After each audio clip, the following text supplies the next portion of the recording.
je rencontre Héloïse. Héloïse, j'ai tenu à te rencontrer. Je te vois depuis quelques jours, presque tous les jours à la paroisse. Et tu viens, t'essayes de venir tous les jours à la messe. Et je voulais te rencontrer parce que j'ai appris que tu étais une sportive de haut niveau. Oui. Tu peux te présenter un peu ce que tu fais?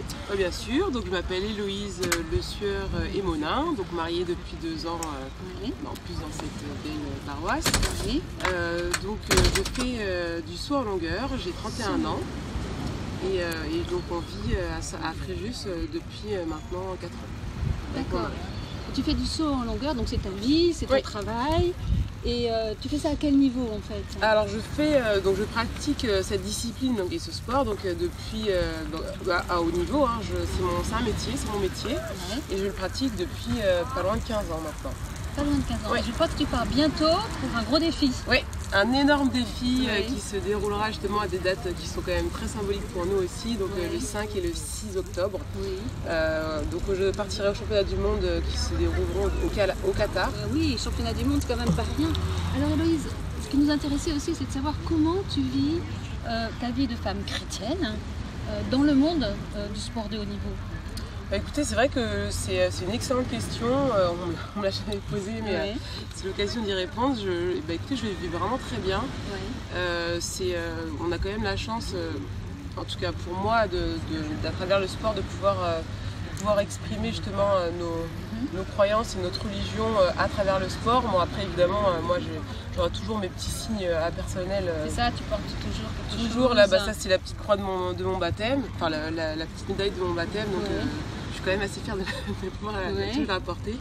Et c'est vrai que j'ai tendance à remercier le Seigneur avant, en tout cas faire mon signe de croix avant les compétitions et après.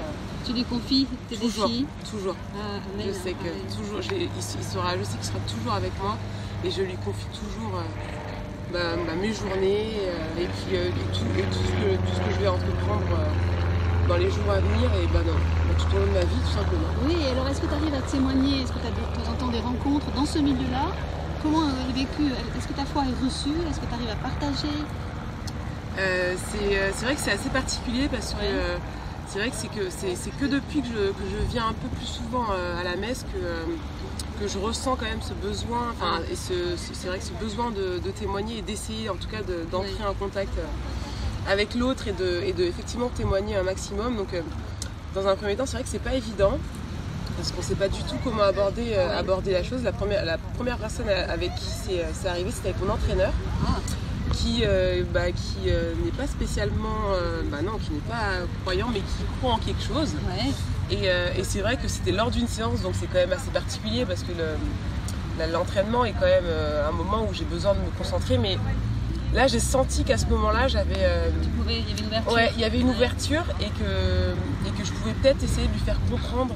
Et là, je me suis sentie portée vraiment à ce moment-là. Et je lui ai parlé, je lui ai dit comment je vivais ma religion, comment je vivais ma relation avec le Seigneur. Et tu parlais avec ton cœur. Mais je parlais avec mon cœur, exactement. Et c'est vrai qu'à partir de là, je me suis dit, ça y est, je me sens prête à pouvoir témoigner davantage auprès des autres et auprès des gens, même auprès de ma famille tout simplement pour commencer. Mais c'est vrai que déjà auprès des miens, et dans le milieu sportif que je côtoie évidemment au quotidien. Et je sens que,